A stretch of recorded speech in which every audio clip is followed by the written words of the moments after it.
Audrey. Good morning. Good morning, Marissa. Last week you had the red ones like that. See, I noticed today's purple. Lady in purple. Yes, fetish, I told you.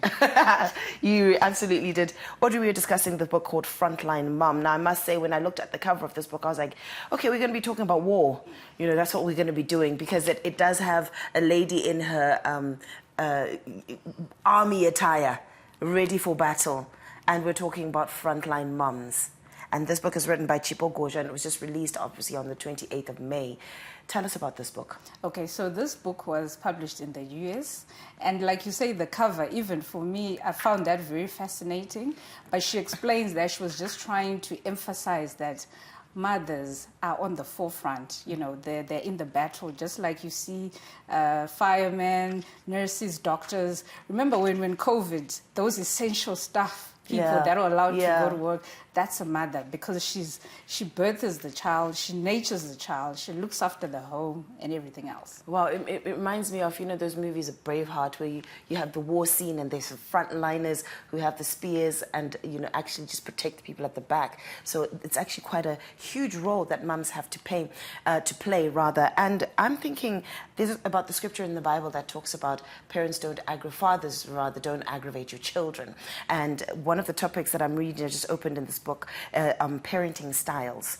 Now, she highlights issues of authoritarian parenting. Okay, there's authoritative parenting, permissive parenting, uninvolved parenting. Can you tell us more about these types of parenting? Because sometimes people don't really... It's like you're a parent, you're a parent. Is there permissive or authoritarian, and what we have to learn about it as parents? Okay, so I'm glad to see that we've got this generation of authors that are actually talking about parenting styles, because I think growing up we didn't know such a thing, you know. A parent, most of the time parents don't even know also. They're just doing the best that they can. Yeah. But you find that, you know, like they always say, you mentioned the scripture, children learn what they live. Yeah. So it's not, you're not going to tell them to do A, B, C, D, be this, but then they look at you and you're not exuding that. They'll follow what you do. So I think this chapter is very critical. I know that some will say there can never be one type, you know, like permissive, authoritarian, or democratic, whatever, but suppose a mixture of the parenting styles will actually work. And then also just determining with the situation at hand, what do you do, you know, when the situation presents itself. Then you find the parenting style to actually implement. Yeah, and I think it's really important for us to actually learn those things, because it's a school of life every single day. It's about learning, it's not about experimenting, because I do know some people will be like, just, you know, don't even need to learn about who you are as an individual, whatever it is, let alone being a parent.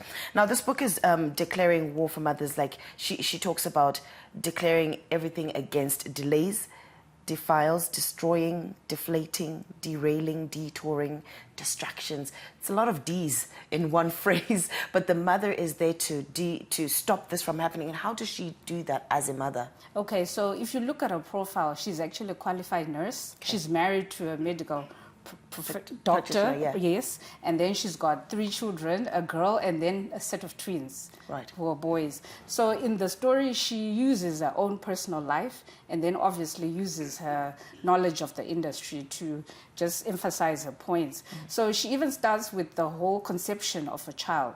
Then you go to the carrying of the child, the pregnancy, and then giving birth.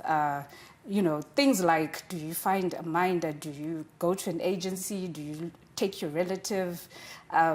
Children, how they, you know, I heard this term recently about abandonment issues. Right. And at this critical age from 0 to 6 years, that's where you find a lot of these issues happening. But because we don't have knowledge of this, so we don't do it properly. Yeah. And then she talks, she goes on, like you're saying, about the styles. And basically she's just trying to say, this is such a critical job, hence even the picture that you're talking about. And, you know, we have these things thrown around, stay-at-home mom, doing nothing, you know, like... And guess what? You're a mom, you know that staying at home with just birthing that child and feeding washing the plates, that's a full-time job that actually needs a salary. But people have been doing it for generations. But now she's just trying to put it out there that this is a very critical role, and we need to appreciate and actually support the mothers. I like what you're saying about, the mum from birth, kind of just making sure that the child is right. That's obviously speaking life into the baby and, kind of managing how the father should also be involved from when the child is in the stomach. But she also touches on issues about diet. Sometimes you don't even think about that. She actually has to take care of her diet to be able to carry a child. How does she delve into this issue? Okay, I like this chapter because she even went on to explain, the different stages. And it's different for every individual. Like, we always want to blanket everything. Mm-hmm. Some pregnant women will eat the famous ivu because of that iron deficiency. Yeah. But then the same ivu for other people, it can actually cause adverse reactions, So it's an issue of people need to know. So for some people, they might end up taking iron tablets for that deficiency, but a diet is very critical. And then you also need to be monitored, whether it's your local clinic, whether it's your gynecologist. You just need that consistent check as you go through your pregnancy. Yeah, that's very good. And, I know you spoke about different stages of, training children or growing children. I don't know if they're growing, raising children, rather. And, one of the things that I remember doing is that there's a certain age from 0 to 3, something you have to do from 3 to 7, you have to do something from 7. Do you know those stages? Well, not, but I'll mention on this one, they say the formative years, some will say it's 8 years or 9 years, but children, after 9 years, those are the critical years where you actually have to do your absolute best in trying to raise them. Because after that age, 10 going forward, they would have formed their personalities, characters, and whatever, based on what they'll be living.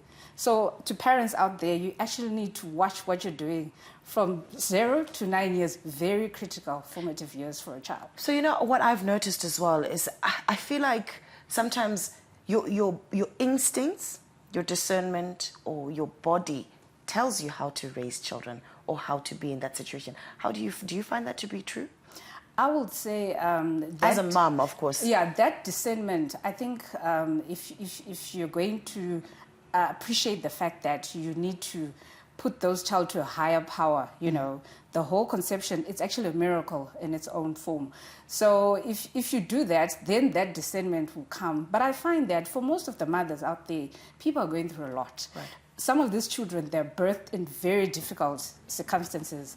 So the issues are then passed on to the children. That's why there's a lot of abuse, a lot of children, thrown in the streets. Some children are in orphanages, but they actually have parents, things like that. Yeah. So I think it's a whole battle on its own. And I'm glad that to have this book, and we need more books. More. That's what's going to be my next question. Like, that is a very heavy topic that you've brought up.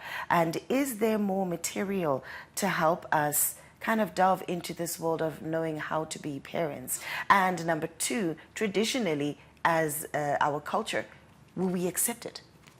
So our culture has its own ways of dealing with this, but we have departed from it, whether it's the setup that we find ourselves in it. So people are just winging it, to a very critical subject. People are just winging it. And then, so I'm glad, let me just read a profile about Chipo. She's a life coach, award-winning parenting coach of the year with the ICMF. She's also written 5 books, 3 which have been published.